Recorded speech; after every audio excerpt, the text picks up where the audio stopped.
Hi everyone, we are excited to share this video with you. Hope you're having a good week. As we mentioned in class, we are going to switch things up a little bit and do some of the curriculum pieces via video so that you can watch and learn in times that are best for you. And that way our classes altogether a little bit shorter to allow for us to just have a better experience as we do this class virtually. So thanks for bearing with us as we adapt and make sure that this class provides you the most value, and we think that this is going to help a lot. So wanted to dive into this week's curriculum that we are going to be talking about in our next class altogether, which is about knowing your customer and really identifying their needs, the problems that they have to build a solution that really works for them in a successful business. And so one thing that we see a lot, and a lot of us fall into the traps of not identifying who our target customer is.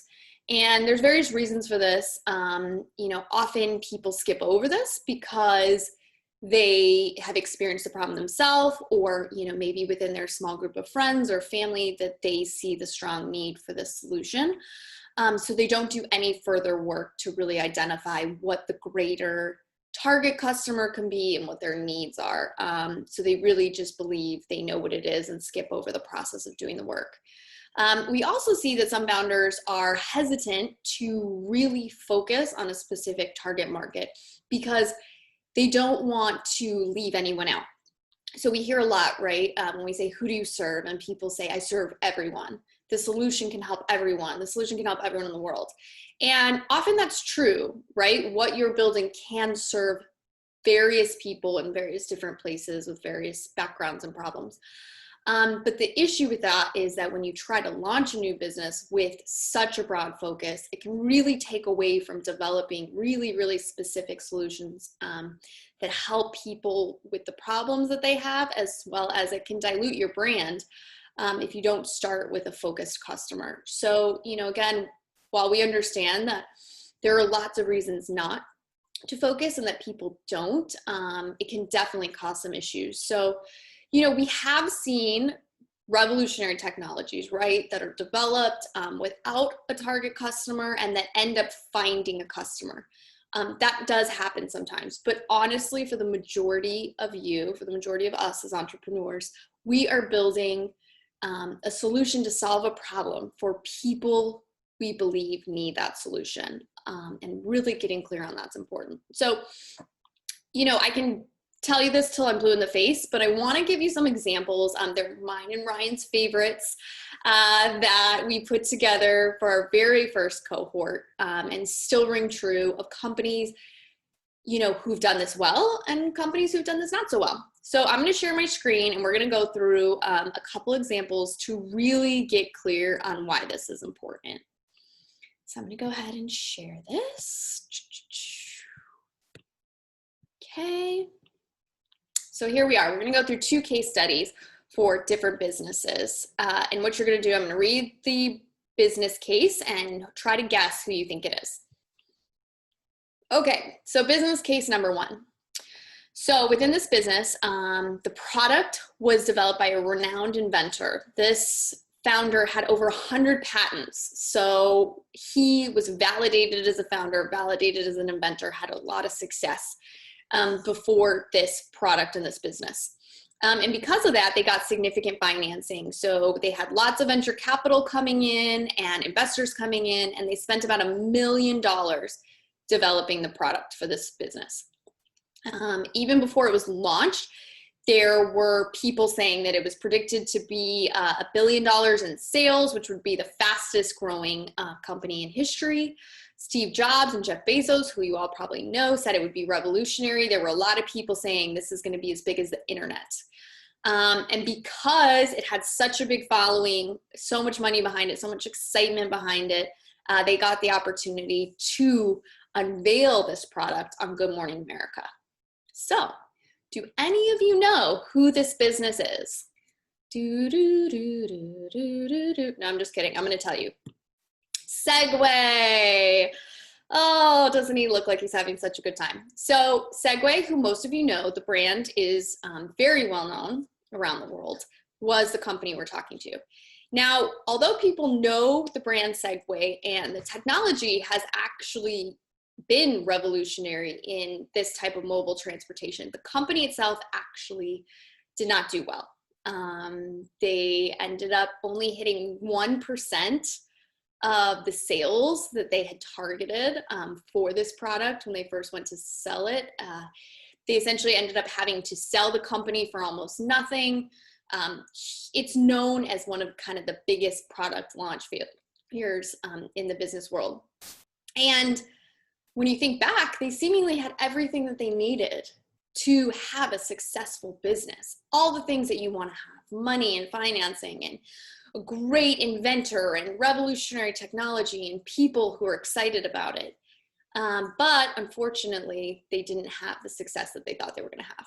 So what went wrong?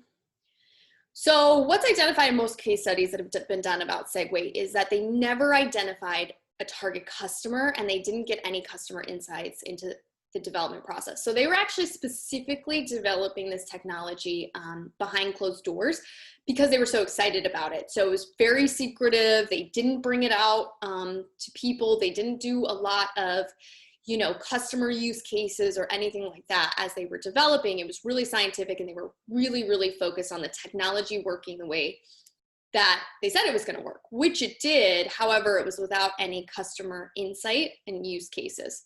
So then they launched a product that essentially cost $5,000, which was out of the price range for most people who would be looking to buy a product like this. It was too heavy to carry up the stairs. So when you think about, you know, mobile transportation and people using that type of transportation to go to and from areas that are close to one another, it was too heavy. So not like a bicycle or a scooter, people really couldn't take it inside. And then people didn't know where to park it. So they couldn't take it outside. They didn't know where to park it at that time. You know, there was like, where do we leave this thing? Can we leave it on the sidewalk? All these things. It was too fast for the sidewalk. So a bunch of cities ended up banning it once it was first released. And then people were also too afraid and it didn't make sense to ride it on the street. So really there were a lot of places that couldn't even be used. And then last but not least, it looks silly. So as one of my favorite case studies points out, the Segway found this like niche market of rich guys who aren't afraid to embarrass themselves in public. So again, a company that has everything you think that they would need to have a successful company who did not do the work to identify the customer's needs and how to build around this ended up creating a product that now, again, is really used in very small markets. The company did not succeed. It's been sold several times. It's a joke for most people when you think of the brand and the product. So again, everything they need to succeed and miss that one step of really talking to the customer. And that's what happened. So, okay, business case number 2. So this business, was targeting competitive runners. These runners wanted to get to the Olympics. So very, very high achieving athletes. And because of that, the product was invented by a track coach. He deeply understood the needs of this market. He actually was continuing to iterate, build product to support these athletes over time to really see what worked best before, you know, really building in mass. The company, when they first launched, they were considered newbies in the industry. So they were coming up against really big players who already had brand names and were already selling out in the market.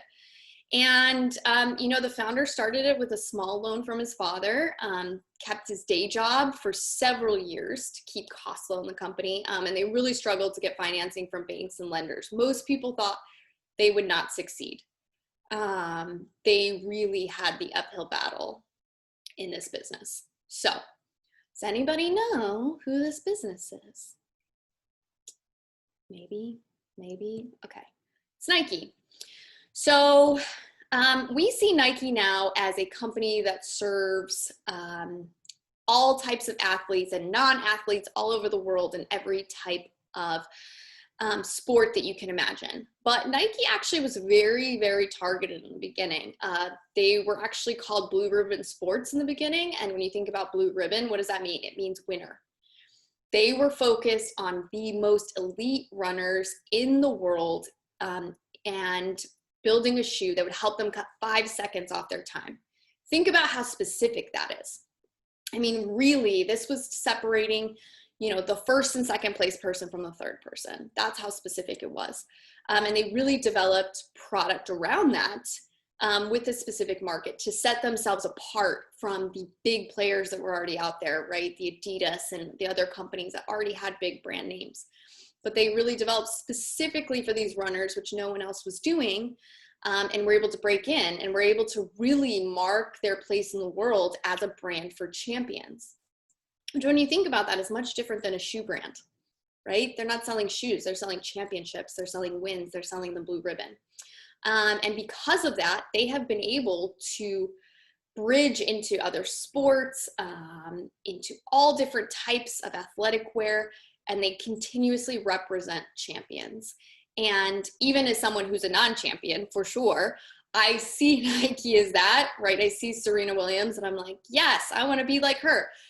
And so I am inspired to buy Nike. And that's really how they were able to take the niche focus and build out a brand that supports the masses. So again, went the other way and have been very successful in that. So what went right for them? Again, they started with a very small market. They identified the problem. They designed what many of you know is the famous waffle shoe for those runners because of that. They tested it with their market often and made lots of iterations. And again, they focus on the benefit of winning, which allowed them to not be so focused on each shoe design. It was more focused on the outcome, again, which was winning. So through this class and through this cycle, we're going to start identifying what the problem is that you're solving, right? How do you know that the problem's valid? Who has the problem and who's most impacted? So in the example of Nike, right, it was runners that needed to shave 5 seconds to win their first place prize. We're also going to identify what alternatives are being used to solve the problem. So what are people using now if they have this problem? What are they doing now to solve it if they are doing anything? And what are the strengths and weaknesses of those alternatives? So going back to the Nike example, the alternatives were shoes built for non-runners. So they didn't have the ability to adapt to different surfaces. And then really thinking about what benefit can you offer? So what's the solution to the problem? What benefit does the customer really want? And what solution can you offer to provide this benefit? And again, that might change over time. So really understanding the problem you're solving, the needs of the customer, helps you build a solution now and will help you to continue to build solutions over time. So for Nike, again, the benefit was running fast, winning races, breaking world records, being a champion. And so they built a waffle shoe to do that in the beginning and has adapted over time. Nike just released a new shoe this past year that many people saw as one man broke the 2-hour marathon. He was wearing these Nike shoes. They're new, right? They're not the same ones Nike put out in the beginning, but still the representation of a champion with the iterations over time to support that. So we're going to really talk about how do you connect with your customers and ask them the questions to get to know their lives, understand their needs, understand the problems that they have and the benefit that they really want. And then we're going to think about then how do we add value? And again, that might change over time. So really, really honing in on the customer you serve, what they need, and how you can add value to their lives. If you add value to people's lives, you will be successful. So we're looking forward to seeing you on Wednesday, the 8th, and we're going to really dive into how to know your customer, how to ask the right questions, how to get the feedback you need to do this. We're going to support one another through this process. And I promise you, you will feel so much more confident in what you're doing when you go through this to really identify who you serve and what they need. All right, everybody, we'll see you soon. Bye.